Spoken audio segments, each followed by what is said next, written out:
Alright, welcome to part 2 of Chris Plays Sonic the Hedgehog for Sega Genesis. Last we left, I was at the end of Springyard Zone, heading into Labyrinth Zone. A zone I hate. So, without any further ado, let's get going. Labyrinth Zone. How I hate it. As a child, I could never really figure out just how the zone went. I mean, it sounds silly, but, as a kid, I was visual, yeah, but I didn't think the whole zone through. I didn't sort of map it out in my head. So, as I'd play, I would sometimes get lost. I think it was during Act 3 most of the time, because there were a few puzzles in there, which weren't anything too bad. But, again, as a kid, I just couldn't figure them out. Now, I got better, but that didn't mean that I, had to like the zone. So oftentimes I would just skip it. I really would pick mostly random levels from the level select and continue onward. It's a level, you never really get a chance to go fast in it, so it's very different from most of your Sonic the Hedgehog levels. That's not to say it's bad. Again, as I've gotten older, I've grown to appreciate it, but that still doesn't mean I have to like it. Because the zone just kind of goes on and on, the music isn't the best.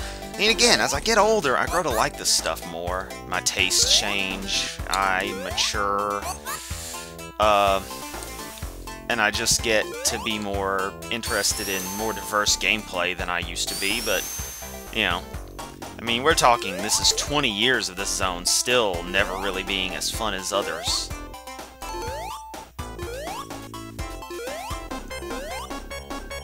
Here we go with the classic, About to Drown.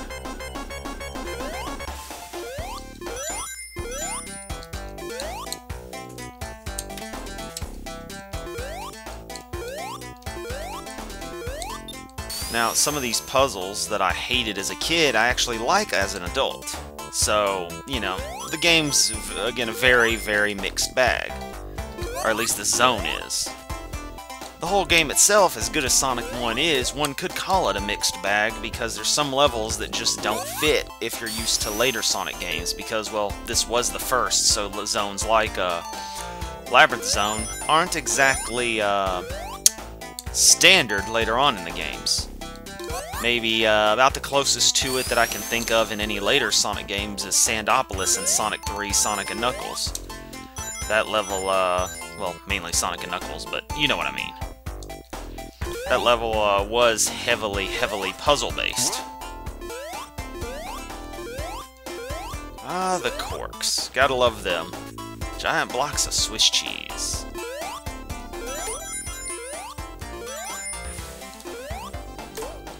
I also find it funny that you've got Emperor Penguins and Baby Seals as the enemies for this level.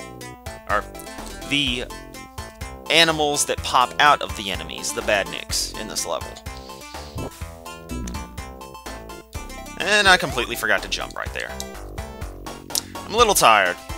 I'm okay, but just letting you know I am playing this a little tired and I am on 1 life, so this should be a very interesting end to the level. I'm trying to get 100 rings so I can have an extra life, because I could desperately use one. I would like to not have to use a continue up as I play. But see, I was talking about with Labyrinth Zone, we're 3 minutes into the level, 3.5 minutes, and I'm just still dredging through it. And I believe Act 2 is shorter, and I know I'm at the end of Act 1, right here, but that doesn't make it any better. It still is a solid 4 minutes of just dredging through. And then comes, Act 2 and Act 3. And Act 3 really ticks me off, but we'll talk about that when I get there. Right now, Act 2.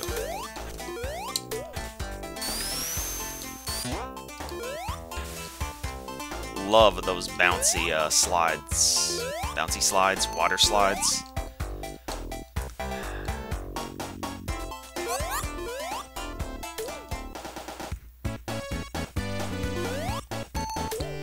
Invincibility is always nice, but it causes people to want to rush. ironically with Sonic, for a game that's based around speed, I feel you never want to rush.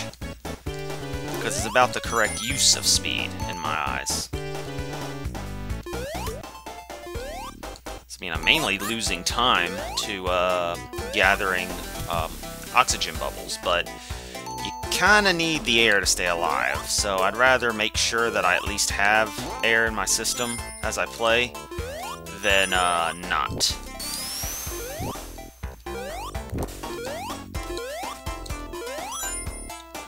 Because, you know, what's the point of rushing through a level if you drown halfway through, right? At least that's the way I look at it. Of course, I know there's people who never grab oxygen bubbles, and I think the game is designed to where you only have to grab them a couple of times. There's that switch. I always forget that one. But, I don't know. I'd rather be cautious, because, again, too many times as a kid, losing on this level, just epically. And here's a spot where rushing is useful. It's through the water, but hey. All these little needles trying to kill you. Not pleasant. Tried the spin dash right there. This is Sonic 1, Chris. There's no spin dash. Alright.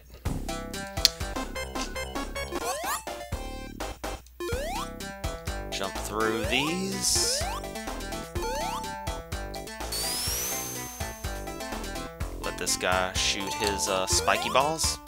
Grab this bubble, kill this guy, narrate everything I do. I do that sometimes. No big. Yeah, I'm sorry I'm not quite as talkative as I could be for this one. This level seriously takes up a lot of my concentration, and that seems silly considering I've been playing Sonic for as long as I say I have, but there's an extra life. But that's how it goes. I very seriously focus on some of these levels, especially when I'm at 1 life like I was through most of it. Let's go on and do this special stage. I like this one. Special stage 3 is kind of fun because it's all wide open and you just have to mash on the crystals. Like I said in the first video, I've never gotten all the Chaos Emeralds in Sonic 1. At least I think I mentioned it. Sonic 3, yes. Sonic 2... Like I said before, I remember saying it now, that yeah, I hate the special stages in Sonic 2. I'm not saying they're bad, I just hate them. I mean, that's all she wrote on that.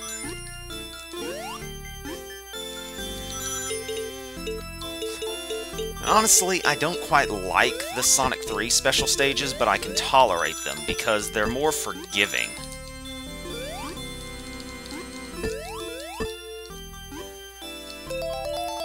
Got another continue, which I hope to not have to use. It's really funny. Whenever I do a Let's Play of Sonic 2, I'll just grab continues after, like, every other level, because that game hands them out like candy.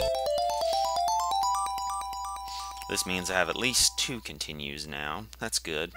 So if I totally mess up, I'm alright, but I'd like to complete it without having to use the continue. And now for Act 3 of Labyrinth Zone. Slide down the water. Grab a shield, and miss the jump. Okay, why am I missing the jump?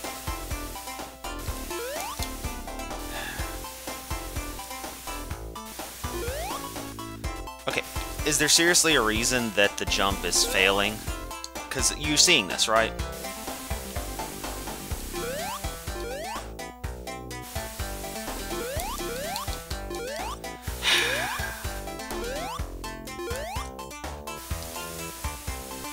This is insane.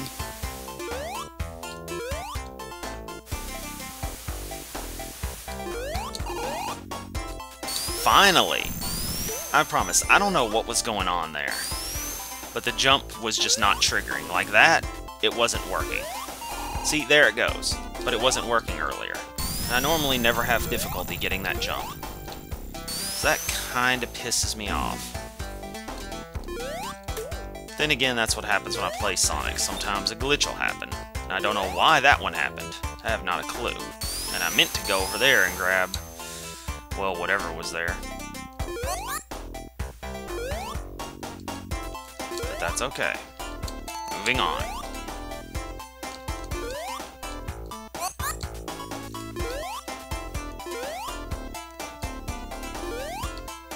I'm kind of a fan of those spiky balls on chains because of their positioning. Their lower positions aren't too dangerous because they're always right above Sonic's head level, but the lower ones, that little platform that you can stand on, the ledge is right there where they can get you. So I always thought it kind of cool when I'd see a friend who could do those without getting hit, and I eventually learned their techniques.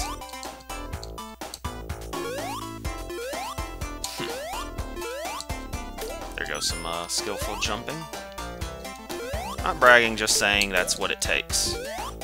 Trust me, friends tell me I'm pretty darn good at these games, and I know these videos won't show it. These videos are like that glitch earlier. They're full of completely random oddities, but you know, I'm definitely not bad at the Sonic games by any means.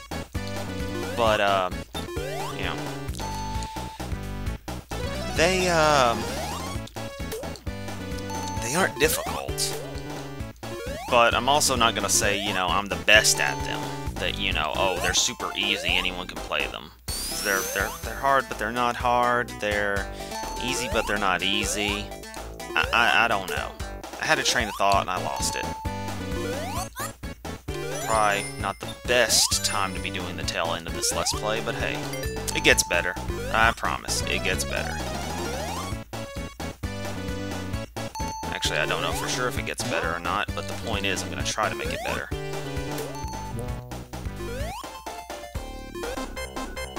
It's also worth noting again that I am playing the Japanese ROM rather than the US/Europe release, which has more graphic effects such as the water ripples and the parallax scrolling background layers in other levels.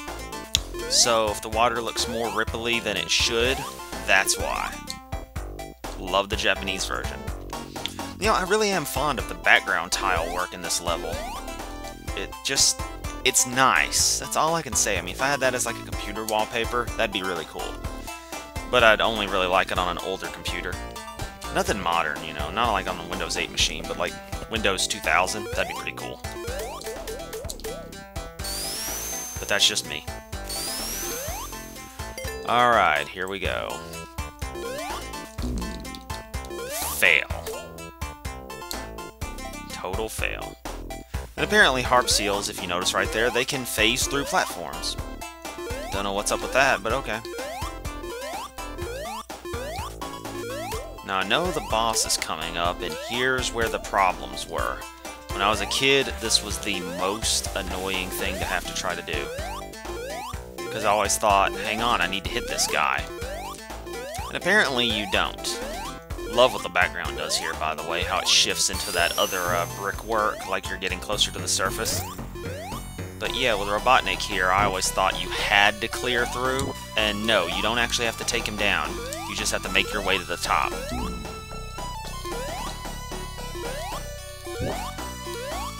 So it isn't as bad as it looks. If I quit rushing.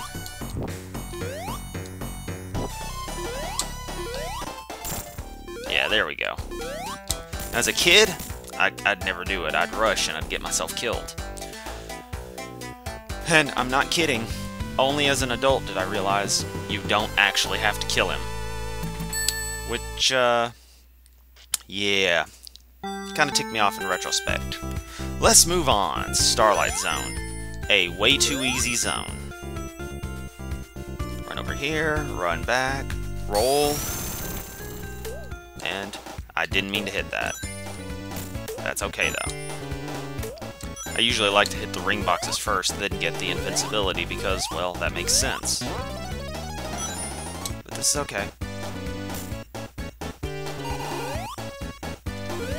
We'll just ignore that because this 1-up is way more valuable. There, 3 lives. Good.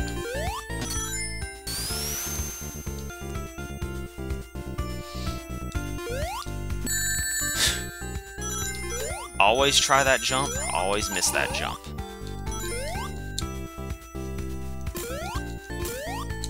Well, this actually isn't my normal path through this level. I'm kind of exploring right now. Because I normally stay up top and just kind of go around. At least till I have to go down. But this should be a fun little diversion. Now, I do normally come down to this area. That almost ended poorly.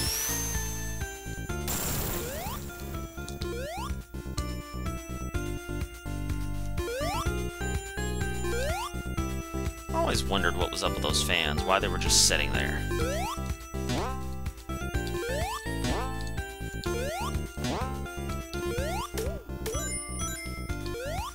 This level is full of so many little bomb guys, you want to be careful where you jump because you could trigger them. And even as an adult, I will sometimes get killed or at least lose rings because I decided to not pay attention to where I was or what I was doing and jump up and trigger some of those guys. And no, I'm not going to go after any more of the spinning rings. I just want to get the game done. That's all there is to it. I wanted to get a continue earlier, and I got it, so that's that. Glad I didn't land on that guy. Starlight Zone really shows off the parallax effects right there of the Japanese version of the game. So it's fun to look at. Let these guys come through. Oh no, they don't touch you. They're too high, so Sonic can just run under them. Don't know if that was intentional or not, I'm sure it was.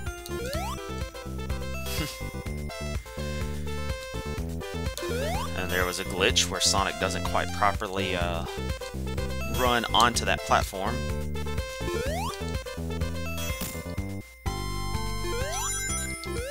And we reached the first of the seesaw platforms. They're pretty fun.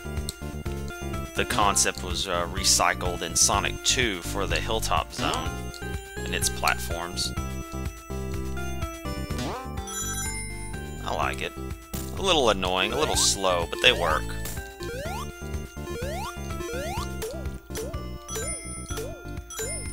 I imagine someone in Sonic 1's development thought it might be cool to have a 50-ring box, and the developers decided against it, so a lot of the programmers, level designers, decided to put that in. And that's an oddly short level. Minute 16 seconds? What's the deal?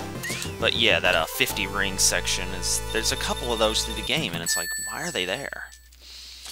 I mean, obviously someone put them there, but you don't see that again in later Sonics. So the best I can figure is someone came up with a 50-ring concept, which, in fact, 50 rings was the original extra life total in the in development, I believe. And then they changed it to 100 because 50 rings were a little easy to get. Platform? No platform? Alright. There it is. So that actually makes sense if those were left over from the early development, to be able to just grab 50 rings and go to town.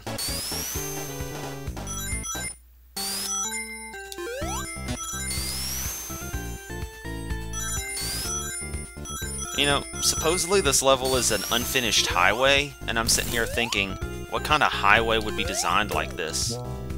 There's everyone's favorite Gorad shaded, blocky thing. Gradient shading, excuse me, not Gorad shading. Is it Gorad shade? Well, it's not really a 3D model, so it wouldn't be Gorad shading. I don't know. I'm just thinking out loud here.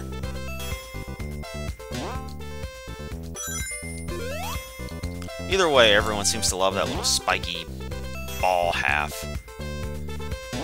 I'm a fan of it. I just think it's out of place. Like, what was it for? Why is it there? See, this level is just way too short.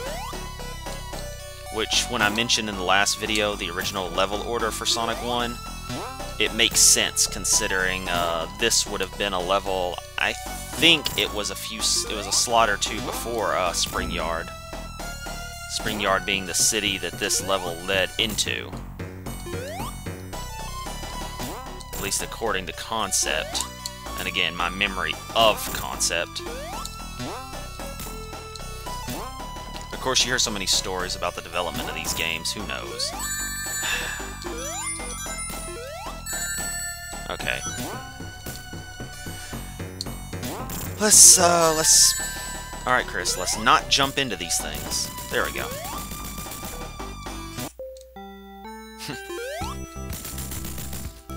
Also, I love how this is the only Sonic where the containers automatically explode.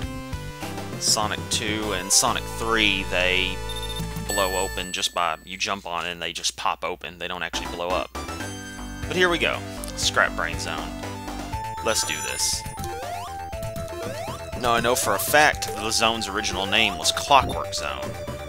There's graphics that actually show it as such, with the W not being in the levels font, so it's Clockwork Zone. With a weird, I think it's missing a letter, or it has a graphic artifact, one of the two, but there's definitely no W, but we know it was going to be Clockwork Zone because, well, actually I don't remember how we know that. I'm not going to make something up. I don't want to give false information during this. But here we go. Alright, 15 rings. I hate these jumps. There are so many times I've jumped to my death. On my old YouTube channel, I had a video that showed me exploiting several glitches in this completely accidentally. I just happened to record some footage, and it showed everything going crazy. Had me, like, phasing through ladders and stuff, and just other weird ladders through platforms, excuse me. And just other weird stuff going on.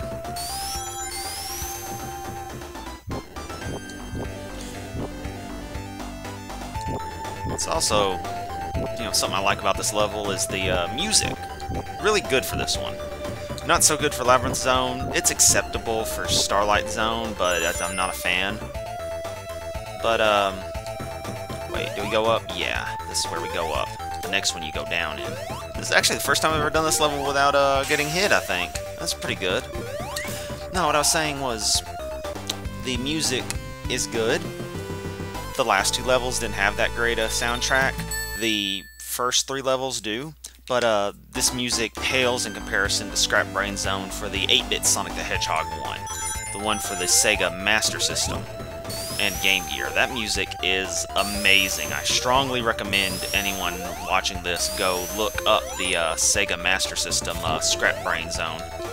Just even if it's gameplay footage. Gameplay, the level's a little weird. It does use some concepts that were rejected for this version, like teleporting platforms and such. Like certain effects, is what I'm trying to say for teleportation.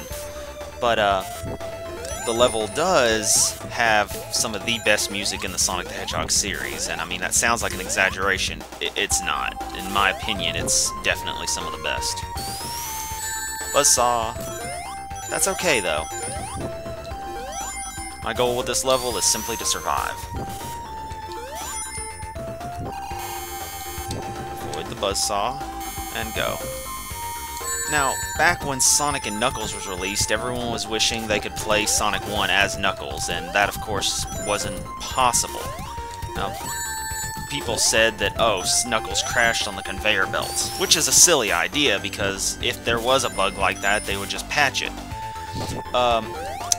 People later proved that these crashes didn't happen because they added Knuckles' game data into Sonic 1's ROM, and, well, you got to play Sonic in Sonic & Knuckles with only minor patching to affect a few tiny collision issues that did occur, but none of them related to the conveyor belts.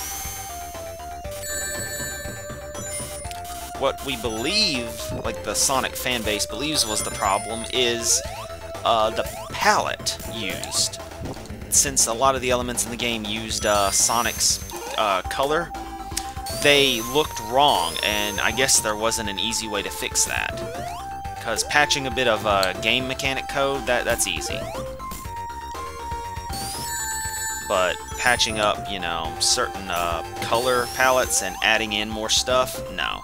Because you only do those kinds of color palette tricks when you're on limited memory, and the Genesis is an old 8-bit system. It is running pretty limited on the memory front. So what could developers really do? Not much.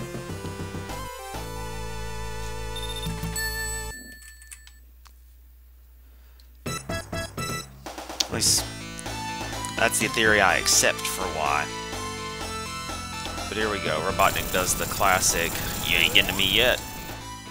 And then you go to Scrap Brain Zone 3, which is just another portion of Labyrinth Zone. And here's something I love doing. Run ahead of this, you skip half the level. So thankfully, I'm pretty much done with the game. I just have to actually complete it. There's a saying that these last levels are academic, like they don't really matter. Because, I mean, yeah, you can lose here, you can lose horribly here if you're not careful. But it's unlikely to happen, especially if you take the shortcut, because this level's just a little too easy and a little too short. But people get into a rush because they know Robotnik's around the corner. At least my friends would as kids. They would, you know, get here and they'd be like, but I died in Scrap Brain 3, and I'm like, how? Even if you take the long path, it isn't a hard level. But again, that's just me thinking. Alright. Oh, shouldn't have ducked. Doesn't matter. You don't get coins for this level. Coins, rings. I can't believe I just said coins. I apologize to the Sonic fans for saying coins while playing a Sonic game. Alright, let's do this. Stand in a corner. Wait for the electrodes and attack. Takes, I think, 12 hits. It might only be 8. Because I know the Sonic 2 ending boss, it's 12 hits. The Sonic 2 ending boss is fun. But anyone watching this would probably know that. But there's my opinion. I really liked Sonic 2 ending boss. I'm also actually a really big fan of Sonic 3's ending boss. Not with Knuckles attached, you know, just straight Sonic 3. And I kind of hate that Sonic himself doesn't get to fight that in that final boss in that particular version when you have Sonic 3 and Knuckles hooked up. Glad I escaped that one.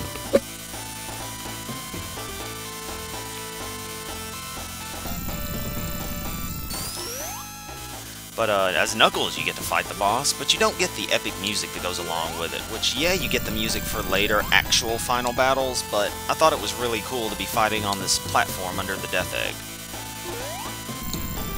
You know, that reminds me of when I was a kid, a friend explained to me what the final battle for Sonic 1 was. He was talking about being inside some pistons, and I thought he was insane, because, like, what, like a car? But no, you really are in pistons, so I don't get it. Hit Robotnik. And there we go. And if you look close, you will see pink flowers versus the whatever color they are in the actual Green Hill level. Those are from the prototype and were never changed. And if you have debug mode enabled, you can move around this little area, which is pretty cool. Sonic the Hedgehog. Nice. 241,930. And then we get the good old credits. Gotta love the credits. Yeah, they're brown and a grayish color. In the flowers are in the background. A really nice medley of the Sonic the Hedgehog level themes. Some gameplay demonstrations that really would have done pretty well as a as the attract sequence to the game, but they're all right. The gameplay demos, yeah, they're cool, but it's nice to, you know, that's something I liked about the Sonic games, is that in these cases when it showed the levels, you got to sort of have this feeling that you've accomplished something, which you did. I mean, especially back then, even though the games take only an hour or so to play, if you actually play through, they're really fun, and there's always a little bit of challenge. I always wonder what these people are doing now. You know, it's been 20-some years. I gotta wonder, what are the developers of Sonic the Hedgehog doing? I always thought that was cool. And this guy, Masato Nakamura, bassist for the band Dreams Come True, my cat's named after him. My cat's name is Genbu, but Genbu Nakamura. Yes, I named my cat a full name. Eh, why not, right? I actually really think the medley right here is really good. Like, if you've never finished Sonic 1, you really should just give it a listen, or try to complete the game and listen to it. It's a really nice compilation. Of course, end with Green Hill Zone, where it all started.